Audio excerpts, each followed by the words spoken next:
야곱이 길을 떠나 동방 사람의 땅에 이르러 본즉 들에 우물이 있고 그 곁에 양 세 떼가 누워 있으니 이는 목자들이 그 우물에서 양 떼에게 물을 먹임이라.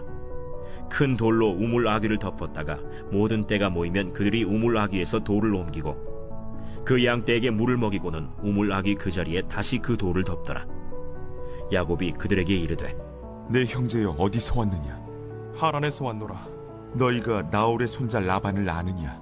아노라. 그가 평안하냐? 평안하니라. 그의 딸 라헬이 지금 양을 몰고 오느니라. 해가 아직 높은즉 가축 모일 때가 아니니 양에게 물을 먹이고 가서 풀을 뜯게 하라. 우리가 그리하지 못하겠노라.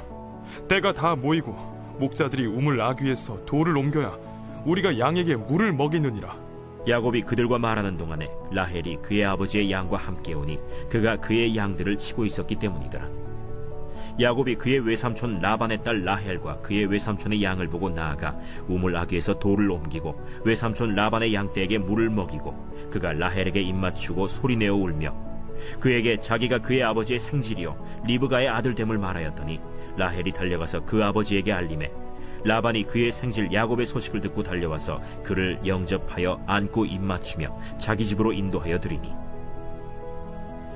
야곱이 자기의 모든 일을 라반에게 말하매 라반이 이르되 너는 참으로 내 혈육이로다. 야곱이 한 달을 그와 함께 거주하더니 안녕하세요. 레인보우 아침 묵상에 오신 우리 성도님들을 환영하고 축복합니다. 오늘 우리가 함께 나눌 말씀은 창세기 29장 1절에서 14절 말씀입니다. 우리 성도님들은 운전을 하실 때 내비게이션을 사용하시나요? 저는 가까운 거리를 갈 때도 꼭 내비게이션을 사용하곤 합니다. 그리고 저는 대전에 친구들이 많다 보니 대전을 자주 가게 되는데 그럴 때는 꼭 내비게이션을 사용합니다. 그러던 어느 날 제가 대전을 자주 가다 보니까 길을 다 안다고 생각했는지 내비게이션을 틀지 않고 운전을 했습니다. 노래를 틀면서 운전을 하고 있는데 문득 창문 밖을 보니 제가 아는 풍경이 아니었습니다.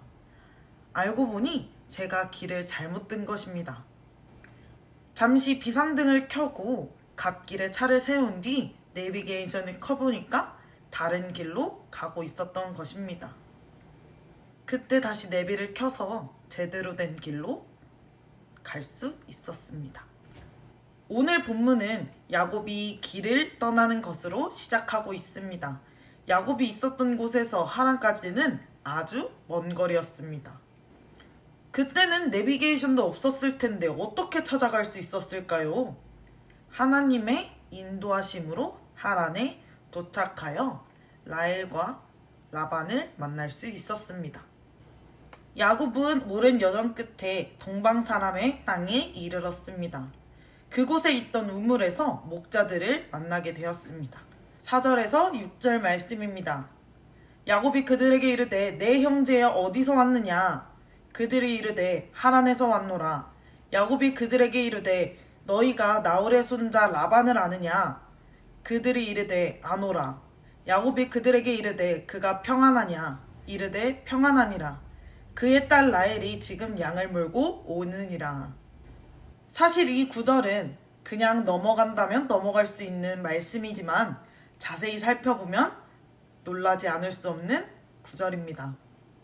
내비게이션도 없이 여정을 떠난 야곱이 동방 사람의 땅에 이르렀으며 마침 그곳에 우물이 있었고 마침 양떼를 몰고 온 목자들을 만나게 된 것입니다. 더군다나 그들은 하란에서 온 사람들이었으며 라반을 알고 있었습니다. 그리고 그들과 이야기를 나누고 있을 그때 라헬이 우물로 오고 있었습니다. 때마침 이러한 일들이 동시에 일어나는 일이 쉬울까요? 쉽지 않습니다. 우리는 이걸 서울에서 김서방 찾기, 사막에서 바늘 찾기라고 표현합니다. 야곱의 기나긴 여정은 한 번도 본 적이 없는 외삼촌을 찾아가는 것이었습니다. 야곱은 형 에서를 피해 엄마인 리브가가 말한 누군지도 어떻게 생긴지도 모르는 외삼촌을 찾아 느낌과 감으로 북쪽을 향해 가고 있었던 것입니다. 얼마나 막막했을까요? 참으로 앞이 캄캄했을 것입니다. 그러나 하나님께서 모든 상황을 순조롭게 인도하셨습니다. 너무나도 정확하게 목적지를 향해 온 것입니다. 9절과 12절 말씀에 야곱이 그들과 말하는 동안에 라헬이 그의 아버지의 양과 함께 오니 그가 그의 양들을 치고 있었기 때문이더라. 야곱이 그의 외삼촌 라반의 딸 라헬과 그의 외삼촌의 양을 9절과 12절 말씀입니다. 9절과 12절 말씀에 야곱이 그들과 말하는 동안에 라헬이 그의 아버지의 양과 함께 오니 그가 그의 양들을 치고 있었기 때문이더라. 야곱이 그의 외삼촌 라반의 딸 라헬과 그의 외삼촌의 양을 보고 나아가 우물 아기에서 돌을 옮기고 외삼촌 라반의 양떼에게 물을 먹이고 그가 라헬에게 입맞추고 소리내어 울며 그에게 자기가 그의 아버지의 생질이요 리브가의 아들됨을 말하였더니 라헬이 달려가서 그의 아버지에게 알림해. 그렇게 야곱은 라헬을 만나게 되었습니다. 야곱은 라헬 앞에서 자신의 감정을 드러낸 것이죠. 그는 큰 소리로 울며 라헬에게 자신의 신분을 밝힙니다. 야곱에게 그 울음은 어떤 의미였을까요? 형 에서의 칼을 피해 어딘지 모르는 외삼촌 집에 머물기 위해 먼 여정을 이어온 끝에 목적지에 도착했다는 안도감의 표현으로 생각됩니다. 야곱의 입장에서는 그 목자들을 만난 것이 그리고 라헬을 만난 것이 하나님의 인도하심으로 느껴졌을 것입니다. 사랑하는 천안침례교회 성도 여러분, 하나님께서는 기나긴 여정을 통해 야곱에게 원하신 것이 무엇이었을까요? 하나님만을 의지하며 나아가는 것, 모든 상황에 믿음으로 반응하며 나아가는 것이 아닐까요? 하나님께서는 우리에게 쉬운 길을 인도해 주시기도 하고 어려운 길도 인도해 주시기도 합니다. 우리는 그럴 때 하나님, 쉬운 길로만 인도해 주시면 얼마나 좋습니까? 라며 불평불만할지 모릅니다. 하지만 쉬운 길로만 간다고 해서 성공한 것이 아닙니다. 처음에 얘기한 것처럼 자주 가는 길이라 내비가 필요 없다고 생각했습니다. 그러나 어떻게 되었나요? 길을 잘못 들게 되었습니다.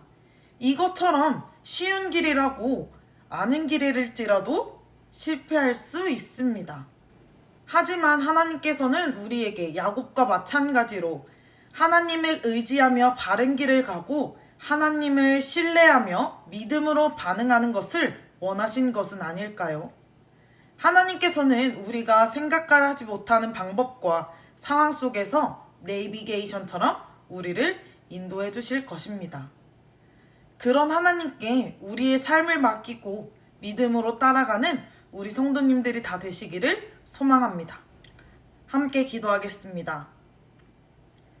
하나님 아버지, 오늘 하루를 말씀으로 시작하게 하시니 감사드립니다. 야곱과 함께 하셨던 것처럼 우리와 함께 하여 주시고 어떠한 상황 속에서도 하나님만 의지하며 믿음으로 따라가는 우리가 되게 하여 주시옵소서. 감사드리며 예수님의 이름으로 기도드립니다. 아멘.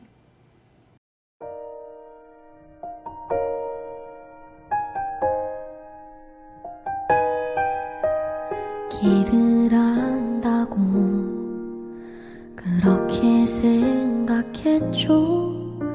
다 이해할 순 없지만 그 길을 따랐죠. 하지만 이곳 절망의 창살 아래 주 내 맘에 문을 열 때 진실을 깨닫죠. 주는 다시죠. 나의 길을 내 삶을 다 맡깁니다. 내 길도 잘 아시니